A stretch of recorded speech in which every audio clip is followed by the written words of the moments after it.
제가 되게 유명한 학원 원장님을 만났는데 그 학원에 굉장히 공부를 잘하는 친구가 있었대요. 네. 근데 그 친구가 계획을 하나를 세웠는데 고등학교 1학년부터 3학년 때까지 매일 독서실에 12시까지 있자. 네. 그래서 그거를 실천해가지고 정말 수능에서도 굉장히 좋은 성적을 받아서 네, 하나 네. 틀렸나 그랬었나 보더라고요. 네. 하나 틀렸다. 음. 이렇게 얘기를 하려고 전화를 했는데 네. 너무 조용하더래요. 그래서 네. 어디야? 네. 그랬더니 그날 수능 본 날인데도 네. 독서실에 가 있었어요. 습관이 몸에 뱄기 때문에. 안녕하세요. 육아연구소 이지민 아나운서입니다. 교육 현장에서 수많은 전문가 분들을 만나고 계신 분이시죠. 대기자TV의 방종임 대기자님 모셨습니다. 안녕하세요. 네, 반갑습니다. 초대해 주셔서 감사합니다. 교육대기자TV 방종임 편집장입니다. 아니, 항상 이렇게 질문을 하는 입장에서 오늘 질문을 받는 입장이신데 어떠신가요? 그러니까요. 많이 긴장하고 왔어요. 저희 또 구독자분들이 이 대기자TV를 같이 보는 분들이 굉장히 많으세요. 그래서 오늘 예. 정말 많이 반가워하실 것 같아요. 그랬으면 좋겠습니다. 네. 그래서 많은 정보 저도 들려드리기 위해서 조금 준비를 해왔거든요. 많이 좀 나눌 수 있었으면 좋겠습니다. 네네. 대기자TV에서 교육 전문가 분들을 지금까지 몇 분이나 만나셨나요? 저는 이제 많은 분들이 교육대기자TV 통해서 네. 접하셨겠지만 네. 사실은 교육 쪽에서 활동을 많이 했거든요. 네, 그래서 네. 교육 전문지 편집장이자 교육 전문 기자로 네. 활동을 오래 했기 때문에 네. 거의 지금 한 17년 정도 네, 됐거든요. 네. 그래서 그동안 만났던 분을 꼭 따지면 한 1000분은 넘을 것 같아요. 그 대기자TV에서는 입시에 관련된 정보도 참 많은데요. 네. 저희 구독자분들이 대부분 유초등 학부모님들이세요. 유초등 학부모님들이 입시를 잘 알아야 되는 이유는 뭘까요? 이 부분에서는 굉장히 중요합니다. 네. 사교육에 흔들리지 않기 위해서요. 물론 사교육에 계신 분들 중에서 훌륭한 분들도 너무너무 많으시고요. 그리고 정보를 제대로 주시는 분들, 그리고 제가 봤을 때는 다른 나라랑 비교해도 우리나라의 사교육은 퀄리티가 월등히 좋습니다. 네. 그래서 물론 그 부분에서 장점도 있겠지만요. 이를 좀 아전인수격으로 활용하시는 분들도 있으신 것 같아요. 예를 들면 2028학년도에 수능이 바뀐다고 네. 예고가 된 상황이거든요. 근데 여러 가지 얘기가 나오고 있어요. 네. 뭐 서술형이 도입된다든지 아니면 뭐 여러 가지 수능을 자격고사화한다든지 이런 식으로 많이 논의가 되는데 네. 이 부분에 대해서는 미리 걱정을 안 하셔도 되는 게 4년 예고지이기 때문에 2024년도에 발표가 돼 있어요. 그리고 네. 4년 동안 그 부분에 대해서 충분히 공론화할 수가 있거든요. 네. 근데 이런 단어가 한마디씩 나오면 네. 논술학원 다녀야 된다든지 아니면 뭐 준비해야 된다든지 네. 이런 말씀을 굉장히 많이 활용을 하시거든요. 그런데 휩쓸리지 않기 위해서라도 공부를 좀 하셔야 될 것 같아요. 네. 또 입시를 아는 것은 사교육에 흔들리지 않기 위해서도 있지만 또 전략적으로 도움이 되기도 하죠. 그렇죠. 그래서 방향성을 세우는 부분에서도 도움이 될 것 같은데 네. 제가 생각했을 때 앞으로의 입시는 네. 내신이 중요할 것 같아요. 네. 올해부터 적용이 된 건데요. 예전에는 대입이 크게 두 가지로 나뉘는데요. 수시와 정시가 있습니다. 네. 수시 같은 경우에는 학교 생활과 내신을 바탕으로 반영을 하는 거고요. 정시는 아시다시피 수능 점수로 가는 거였죠. 수능 네. 점수 등급이라든지 점수, 원점수, 뭐 표준 점수 이런 걸로 갔는데요. 이렇게 두 개로 나눠져 있었다면 올해부터요. 서울대에서는 수능에다가 교과를 반영하기로 했어요. 정시인데도. 네. 그러니까 수능 점수에다가 학교 생활을 어떻게 했는지 점수까지 내신까지 같이 합쳐지는 방향으로 도입을 하겠다고 했기 때문에 서울대의 방향성은 굉장히 큰 의미가 있거든요. 네. 우리나라에서 입시에서. 그러면 앞으로 이런 움직임이 확대될 수도 있는 거고 그리고 점점 더 투명성을 강조하는 것 같아요. 입시가. 비교과를 강조하게 되면 학교에서 활동을 했는 거에 대해서 그건 점수화할 수가 없잖아요. 네. 이런 부분에 대해서 교과가 앞으로 더 움직임이 있을 것 같아요. 네. 네, 사실 네네. 우리가 또 네. 수능 만점자들이라든지 상위 0.1%의 우등생들을 만나보면 실제로 많이 만나시는데 항상 하는 이야기가 네. 내신, 국영수, 교과서 중심으로 공부했어요 라고 하잖아요. 말씀하신 것처럼 국영수는 정말 놓치지 않아야 되는 게 네. 예전 입시랑 지금 입시랑 많은 분들이 입시가 굉장히 많이 변했다라고도 말씀을 하시는데요. 그것 때문에 불안감이 조성이 되기도 하는데 제가 17년간 현장에서 본 입시는 물론 잔잔한 변화들은 굉장히 많았지만 국영수를 얼마만큼 하는지의 측정도였다고 생각해요. 네. 국영수의 중요성, 국영수의 기본기는 굉장히 그래서 중요하거든요. 그래서 공부를 잘하는 친구들 보면 국영수만큼은 놓치지 않았던 친구들이 굉장히 많았던 것 같고, 물론 공부 방식에 대해서는 여러 가지 각자 상황마다 좀 다를 수도 있을 것 같아요. 어떤 네. 친구는 뭐 새벽에 공부하는 친구도 있고, 필기하면서 공부하는 친구도 있고, 네. 뭐 쓰면서 외우는 친구도 있고, 여러 가지 방식이 있지만, 국영수를 놓치는 친구는 우등생이 아니겠죠. 반드시 잡아야지 학교 생활도 잘할 수 있고, 수능도 잘 볼 수 있고, 그런 것 같습니다. 네. 그럼 역설적으로 이야기한다면 유초등 학부모님들이 사실 다른 학부모님들 중에서 가장 걱정과 좀 불안이 많으신 분들이라고 많은 전문가들이 또 얘기를 하시는데 네. 그러면 유초등 시기에 다른 건 몰라도 국영수만 좀 탄탄히 가져가자 이렇게 하면 좀 그런 걱정들을 좀 줄일 수 있을까요? 네, 저는 꼭 그렇게 말씀드리고 싶어요. 국영수만큼은 기본기로 가져가시고 앞으로의 변화가 많더라도 저는 그게 또 다른 방식의 국영수 실력을 체크하는 거라고 생각이 네. 들거든요. 그래서 뭐 요즘에 많이 들어보셨을 고교학점제도 네, 네. 수업을 선택하는 부분에서 달라진 거지 국영수에 대해서는 계속 가져갈 거다라고 생각을 해요. 그래서 국영수에 대한 기본기만 있으면 그렇게 걱정 안 하셔도 될 것 네. 같아요. 그리고 또 실제 유초등 자녀를 키우고 있죠. 계시잖아요. 있죠. 몇 살인가요? 지금 10살하고 5살입니다. 네. 한참 좀 엄마의 손이 필요한데 제가 이렇게 활동만 하고 저희 아이는 거의 막 방치가 되고 있는데요. 아, 그래서 네. 퇴근하고는 되도록 많이 시간을 보내려고 굉장히 많이 노력을 하고 있어요. 네, 그래서 궁금한 게 예. 이렇게 교육 전문 기자로 활동을 하시면서 얻는 정보나 이런 뭐 육아의 꿀팁들이 아이를 기르시는데 실제로 이렇게 도움이 많이 되는지. 예, 인성적인 면에서는 확실히 도움이 되는 것 같아요. 제가 한 번 더 잔소리를 하고 싶다가도 여기서 이제 네. 아니다 하고 다시 넣는 네네네. 이런 일들은 좀 많아지는 것 같고, 학습적인 면과 좀 인성적인 면 네. 나눠서 좀 말씀을 드리면, 학습적인 면에서 좀 저희 아이한테 좀 강조를 하는데, 요즘 입시에 대해서 제가 좀 많이 알고 있기 때문에 두 가지를 좀 강조를 합니다. 네네. 첫 번째는 공부에 대한 감정이 정말 중요한 것 같아요. 적어도 부정적이지는 않아야 되겠더라고요. 긍정적인 것까지는 바라면은 부모의 욕심일 수도 있겠지만 더 시키고 싶죠. 근데 참고 학원도 보내고 싶죠. 학원도 안 보내고 있거든요. 지금 네. 학원을 하나도 보내지 않아요. 네. 예, 그렇게 해서 되도록이면 더 많이 다양한 경험을 해주고 애가 좋아하는 걸 해주고, 지금 유아 때부터 이 힘을 쏟으면 이걸 계속 이어갈 수 있을까? 네. 라는 거에서는 저는 미지수더라고요. 그러면 조금 더 시간을 주자. 라는 생각을 하고 있어요. 물론 학교에 대해서는 숙제는 열심히 시킵니다. 숙제까지만 열심히 시키고요. 그 외에는 좀 자유를 주고 있어요. 그리고 두 번째는 공부에 대한 감정은 많은 분들이 얘기하셔서 그 부분에 대해서는 인지를 하시는 분들이 많으실 텐데, 저는 두 번째를 더 강조하고 싶은데, 학교에 대한 감정이 정말 중요한 것 같아요. 네. 좀 전에 말씀드린 것처럼 학교 생활이 정말 중요해지는, 입시에서도 중요해지는 이유도 있고요. 학교 생활이 이 아이한테 사춘기 그리고 10대에서 절대적인 영향력, 네네. 절대적인 시간을 학교에서 보내잖아요. 근데 학교에서 부정적인 감정이 있으면 이 시기가 굉장히 괴로울 것 같다는 생각이 들어서, 저는 평소에도 학교 가기 전부터 학교에 대해서 얘기를 굉장히 많이 해줬어요. 학교는 좋은 곳이야. 선생님 말씀에 대해서는 긍정적으로 생각할 수 있도록 상담이라든지 선생님이랑 통화할 일들이 있을 때마다 선생님에 대한 칭찬, 선생님에 대한 긍정적인 말을 굉장히 많이 했던 것 같아요. 그리고 학교 생활이 최우선이 돼야 된다. 좀 전에 질문 중에 우등생 얘기가 있었는데요.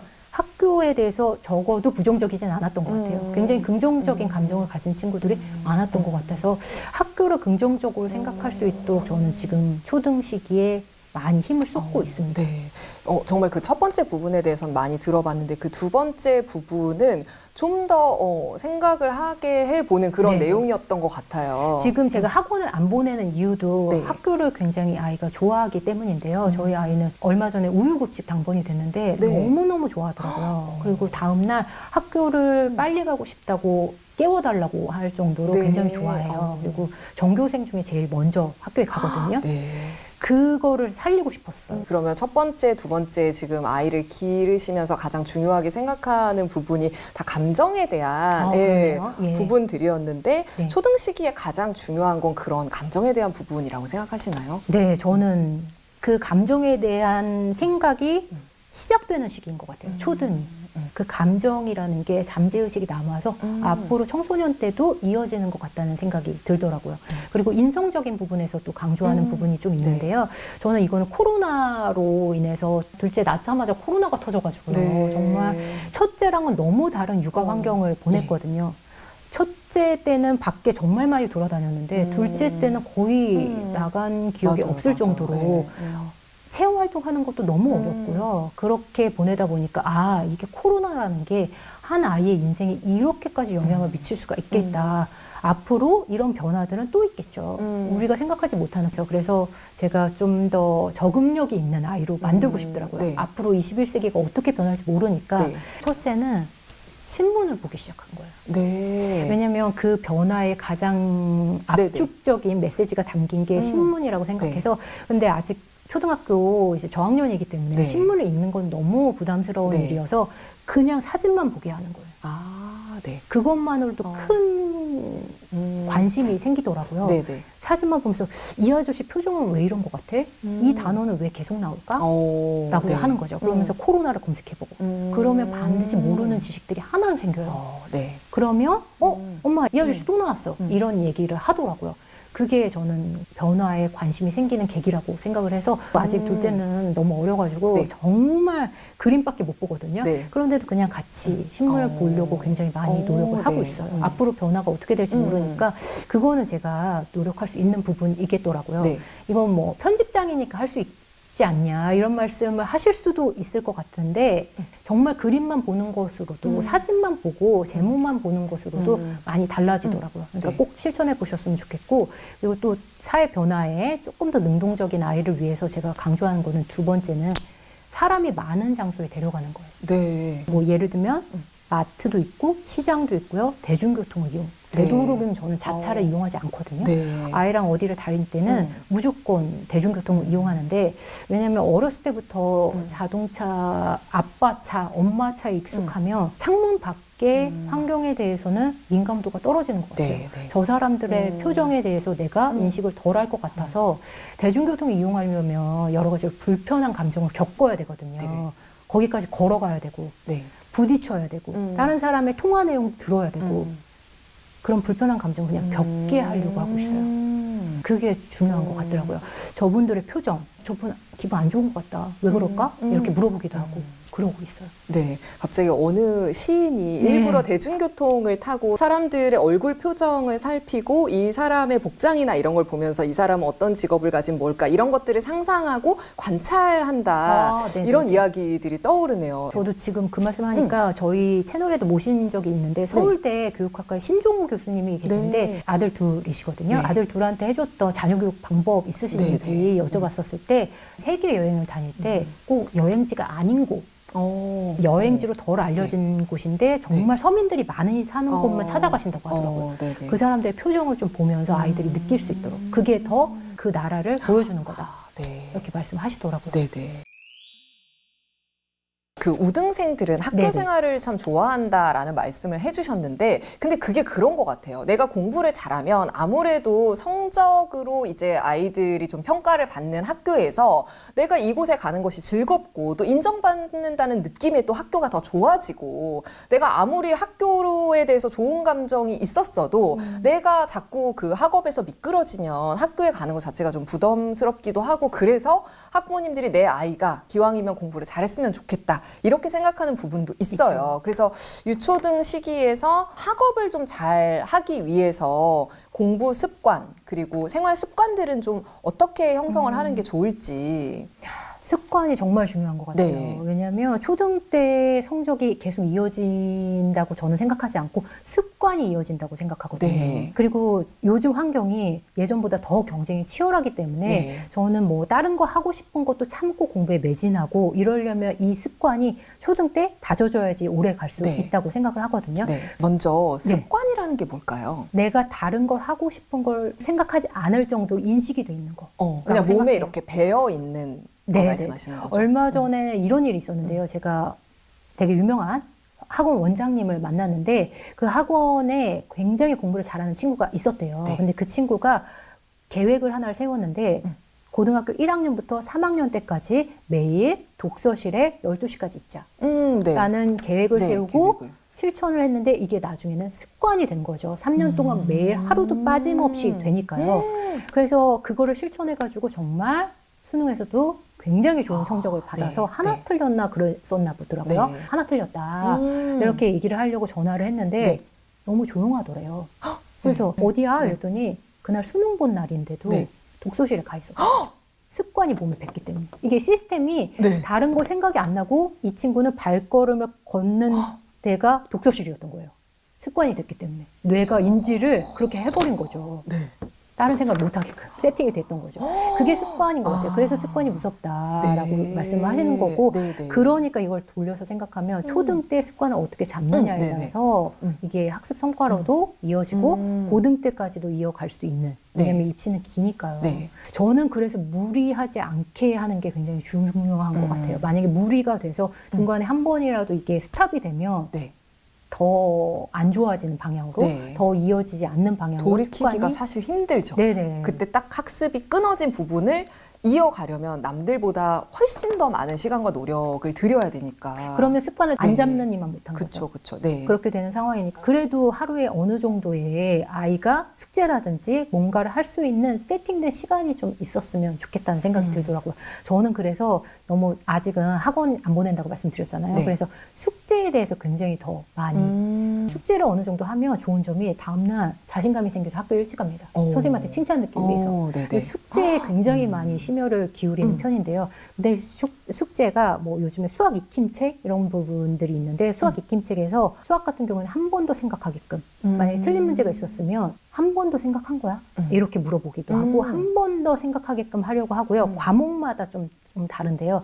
국어 같은 경우에는 만약에 어려운 부분이 있었으면 그게 문해력에서 어려운 건지 어휘력에서 어려운 부분인지 네. 좀 알아서 보완하려고 하는 부분들이 좀 있는 것 같고요. 네. 그리고 과학이라든지 사회 같은 경우에는 어휘력.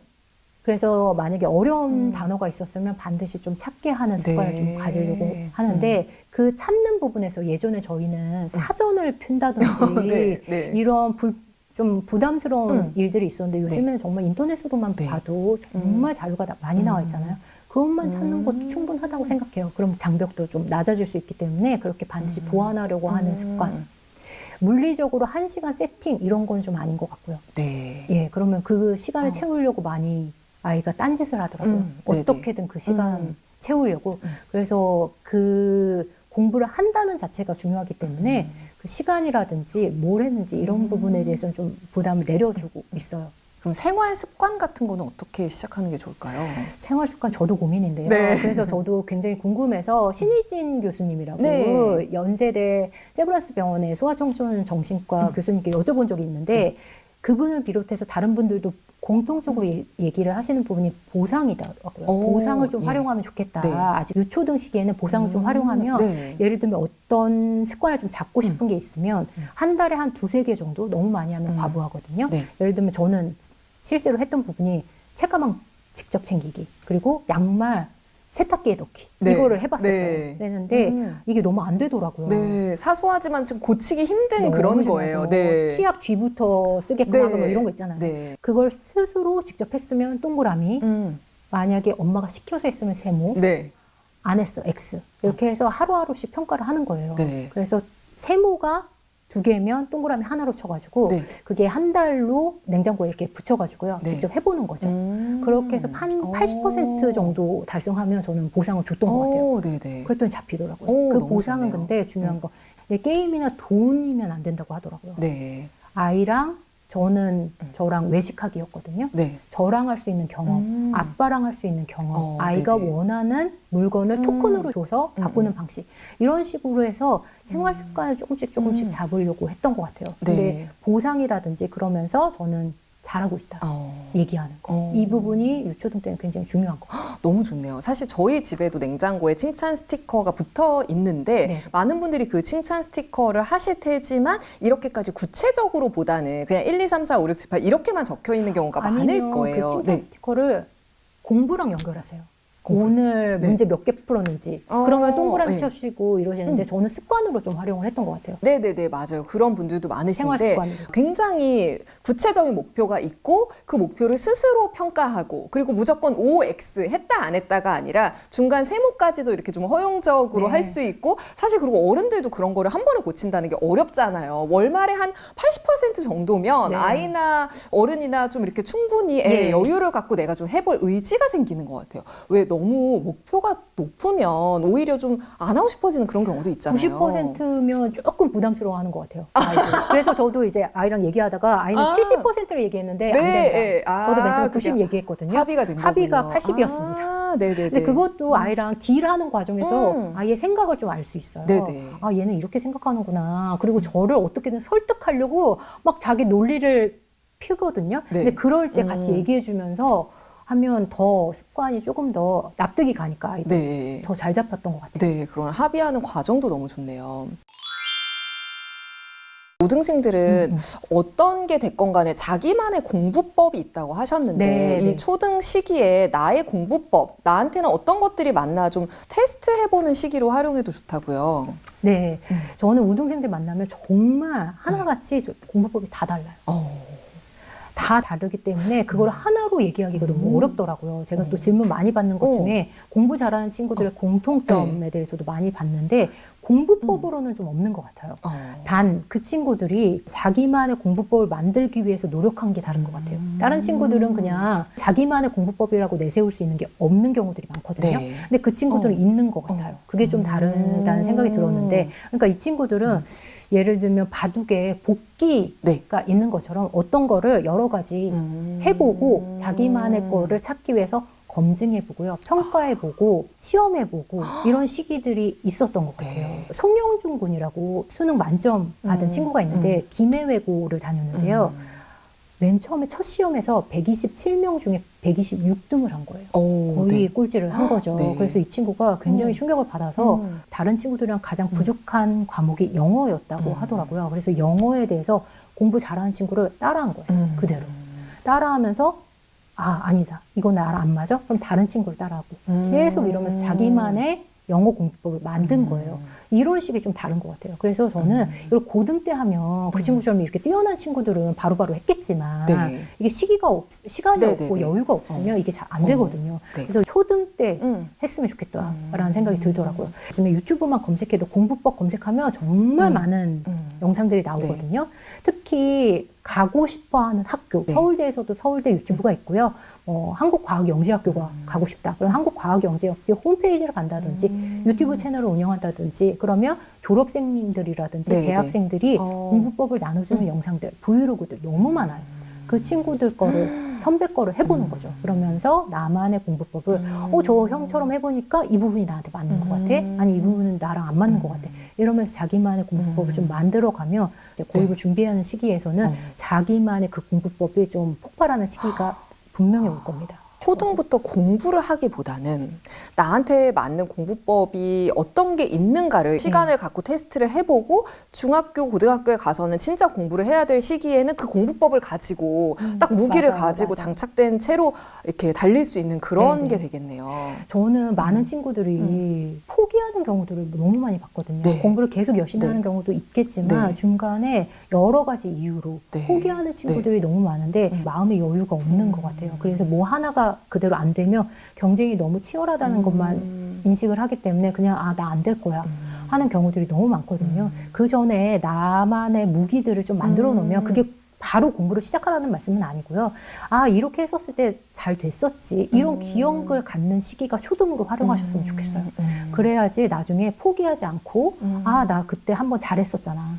이런 마음들을 가지면 분명히 고등 시기에 시너지를 낼 거라 생각을 하거든요. 저도 기사 쓸 때 막막한 순간이 굉장히 많거든요. 네. 안 써지는 네네. 순간들이 너무 많은 거예요. 네. 그럴 때마다 한 줄이라도 쓰고요.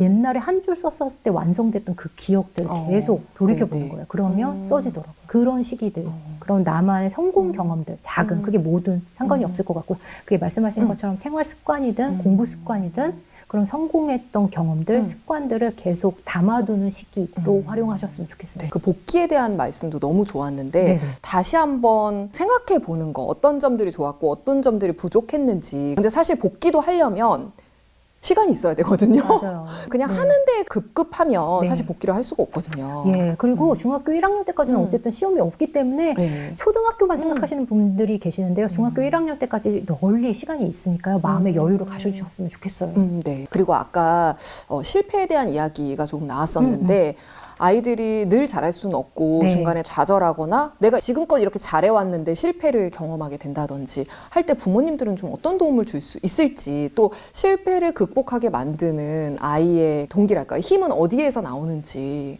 저도 여기 초연하기 위해서 굉장히 많이 네. 노력을 하고 있는데, 예전에는 이런 친구들이 굉장히 많았던 것 같아요. 특목고에 대한 입시가 굉장히 화랑이었던 때가 네. 있었거든요. 네. 지금은 그 정도의 위력은 아니거든요. 특목고가 일반고가 워낙 내신이 중요하다 보니까 네. 일반고에서 내신 잘 받고도 대학에 잘 가는 경우들이 많았는데, 예전에는 특목고에서 성과를 낸 친구들이 대입에서도 성과를 내는 경우들이 많아서 이게 빨라진 거예요. 네. 특목고에 떨어진 친구들이 네. 굉장히 낙담해서 실패로 그냥 공부에 손을 놓는 경우들이 굉장히 많았고, 그런 경우들 굉장히 많이 봤는데, 이게 또 사춘기랑 맞물리다 보니까 마음이 무너지는 거예요. 네. 이때 잘 성장한 친구들, 이걸 딛고 일어난 네, 친구들의 부모님들을 이렇게 보면 네. 아예 그 부분에 대해서 얘기를 안 하시는 경우들이 있더라고요. 네. 성적에 민감하지 않게끔 얘가 생각하게끔 성적에 대해서는 얘기 안 하고 일상에 대해서 더 많이 공유를 하는 거죠. 네. 성적에 대한 부담을 덜고, 그리고 되도록이면 정말 잘할 수 있겠다, 응원의 메시지까지 해주면 좋은데, 네. 저는 이게 조금 부담일 수도 있을 것 같아요. 네. 왜 겉으로만 응원하면 더 도움이 안 될 때도 네. 있거든요. 그것도 그래서 느껴지죠. 예, 그냥 일상을 공유하시면 될 것 같아요. 너무 부담스럽지 않게 가족의 일상을 누리는 것만으로도 아이한테는 큰 힘이 될 거라서, 의식적으로 뭐 공부 얘기 덜 해야지, 아니면 응원해줘야지, 이런 부담을 가지면 더 서로 부담스러운 일들이 있기 때문에 그냥 일상을 잘 사는 거, 그게 아이한테 가장 큰 힘이 되고 실패를 견디게 해주는 힘이 아닐까 저는 생각을 합니다. 근데 우등생 학부모님들은 진짜 공부하라는 얘기 안 하시나요? 저는 이게 닭이 먼저냐 달걀이 먼저냐인 것 같아요. 근데 정말 부모님 중에 수능 만점자인 친구들은 인터뷰하니까 더 그렇게 말할 수도 있긴 한데, 정말 부모님들이랑 사이가 좋아요. 부모님들한테 제일 많이 들었던 얘기가 뭐냐 하면, 잘해 아들, 뭐 이런 식으로 응원의 메시지가 많았다고 하고, 성적에 대한 잔소리를 들어본 적이 없었다는 친구들 굉장히 많아요. 그리고 아예 성적을 모르는, 엄마가 관심이 없었다는 친구들도 굉장히 많더라고요. 네. 그래서 이게 공부를 잘하니까, 그쵸. 공부를 잘하니까 알수 부모님이 얘기를 없죠. 안 하신 건지, 아예 잘하니까요. 저는 사이가 좋은 거는 맞는 것 같아요. 사이가 좋았던 것 같아요. 그래서 왜 그런 얘기 하잖아요. 공부는 감정이라고. 네. 사이가 안 좋으면 거기에 너무 많은 에너지를 쓰는 거죠. 그래서 공부에 쓸 에너지가 없었던 것 같아요. 그러니까 부모님하고 사이가 좋으니까 더 공부에 매진할 수 있었던 건 맞는 것 같아요. 그래서 되도록이면 좋은 말씀 해주시고요. 싸우지 마시고요. 제가 얼마 전에 재수학원 원장님을 만났는데, 네. 마지막으로 뭐 하실 말씀 여쭤봤어요. 아이랑 절대 싸우지 말라고 하시더라고요. 왜 그런지를 여쭤봤더니, 첫 번째는 기분이 나빠서 애가 공부를 안 한대요. 그리고 두 번째는 이튿날은 죄송해서 못 한대요. 그리고 셋째 날은 엄마랑 화해하는 법 연구하느라고 공부를 못 한다는 거예요. 3일 걸리네요. 3일 걸려. 그리고 화해를 못 했잖아요. 또 이게 또 반복되는 거죠. 그러니까 사이가 좋은 게 공부에 더 매진할 수 있는 길이 아닐까. 그리고 지금은 아이가 사교육을 안 하지만 언젠가는 사교육을 활용하실 생각이시죠? 네네네, 맞아요. 네. 그러면 우리가 이제 이 사교육을 좀 현명하게 잘 활용하는 방법은 어떤 게 있을까요? 저는 부모님들이 학원비 얘기를 꼭 하셨으면 좋겠어요. 아이한테.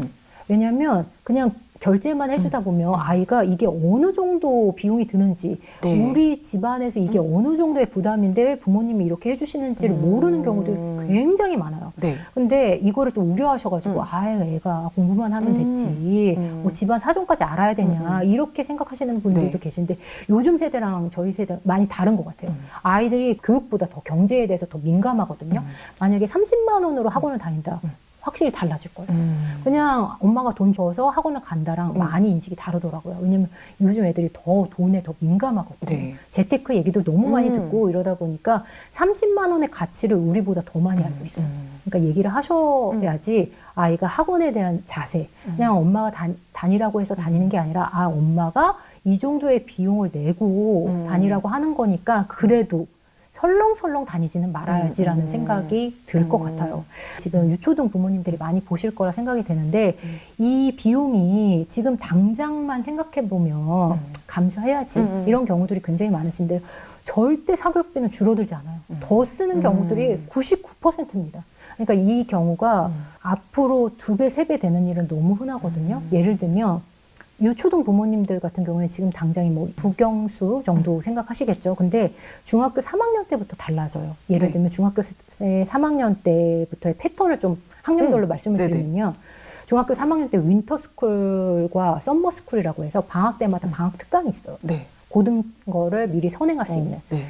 거의 한 150에서 200 정도 하거든요. 아, 그 네. 정도로 일단은 생각을 하시는 분들이 너무 많으시고요. 그리고 중학교 3학년 때 그런 과정을 거쳐서 고등학교 들어가면 국영수 일단은 학원은 기본으로 하고 요즘 달라진 패턴이 인강을 정말 많이 들어요. 요즘 친구들이. 네. 근데 인강이 이투스, 메가스터디, 대성 마이맥이 있는데 이 중에 하나만 듣지 않고요. 2개, 3개씩을 듣는 경우들이 굉장히 많아요. 네. 그리고 프리패스라고 해서요. 그 한 번 결제하면 그냥 다 1년 동안 들을 수 네네. 있거든요.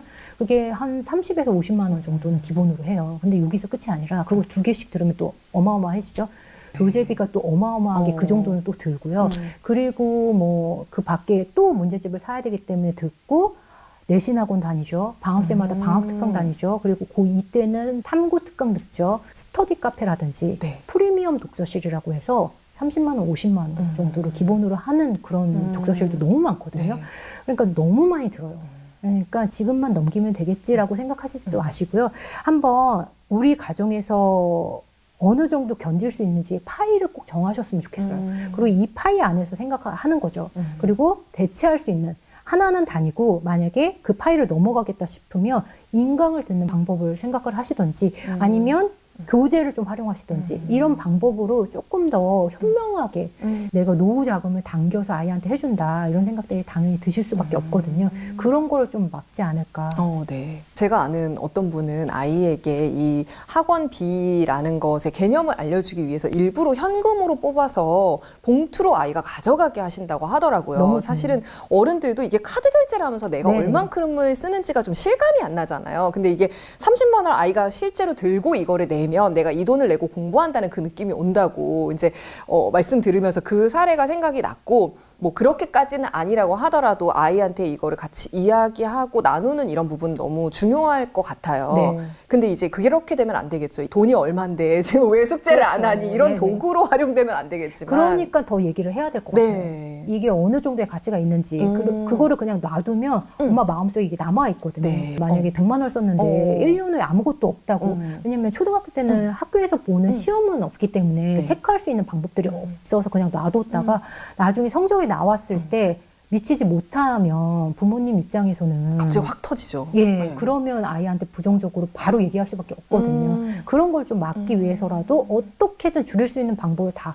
생각하셨으면 좋겠어요. 네, 그리고 또 초등 부모님들이 많이 보시긴 하지만 아이가 커갈수록 어떤 학원을 어떤 식으로 자기가 운영하고 싶고 또 아까 우리가 이야기한 공부법에 의거해서 네네. 자기한테 맞는 이런 방법들을 같이 논의하고 하는 그런 과정이 너무 필요할 것 같네요. 네. 아우, 저는 돈 줄였으면 좋겠어요. 더 방법이 있거든요. 찾아보시면. 네네네. 사교육이라든지 더 줄일 수 있는 방법이 있기 때문에 찾아보셨으면 좋겠고 그런 부분들도 있어요. 우리 때는 인강을 많이 듣지 않았기 때문에 부모 세대에는 인강이 낯설 수 있는데 인강도 요즘 친구들한테는 너무 익숙한 패턴이거든요. 요번 참에 인강을 좀 들으면서 좀 다른 부분에 대해서는 덜하고 인강을 잘 활용할 수 있는 방법을 세워보자. 네. 이런 식으로 해도 네네. 테스트하는 기간으로 초등을 삼는 거죠. 네. 그래도 좋을 것 같더라고요. 네. 마지막으로 오늘 이렇게 저희 구독자분들께 또 유초등 학부모님들께 네. 좀 하시고 싶은 메시지가 있다면 저는 1월 1일마다 하는 게 있어요. 네. 포스트잇에 아이 이름을 적어놓고 뜨겁게 사랑할 시간. 그래서 아이가 20살이 될 때까지 남은 시간을 써요. 첫째는 10살이니까 10년 쓰고요. 둘째는 5살이니까 15년을 쓴 거죠. 왜냐하면 이거를 인식하지 않으면 아이한테 이 맨날 부대끼는 일상만 생각을 하게 되는 거예요. 그래서 아이가 언젠가 20살이 되면 내 곁을 떠날 텐데 그 부분에 대해서 생각을 못하면 더 잔소리하게 되고 더 막 얘기하게 되고 나의 감정을 토로하게 되고 이러더라고요. 그러니까 이 시간이 정말 소중하구나. 나 이때까지 아이를 잘 키워서 아이가 성인 될 때 자립해줘야지. 이런 생각을 늘 하거든요. 이런 포스트잇을 각자 이제 제 냉장고에 하나 붙였고요. 화장대에 하나 붙였거든요. 요번에 꼭 해보셨으면 좋겠고요. 그러면서 아이랑 함께 있는 시간 동안 내가 어떻게 보낼지에 대해서 한 번 더 생각하시면 잔소리라든지 걱정이 좀 덜어지실 겁니다. 네. 오늘 대기자TV의 방종임 대기자님 네. 나와주셔서 감사합니다. 초등 시기에 걱정과 불안이 많은 학부모님들께 어떤 식으로 이 초등 시기를 좀 덜 걱정하면서 아이와 행복하게 지낼 수 있는지에 대해서 정말 많은 이야기를 나눠주신 것 같아요. 오늘 이렇게 나와주셔서 고맙습니다. 감사합니다. 네.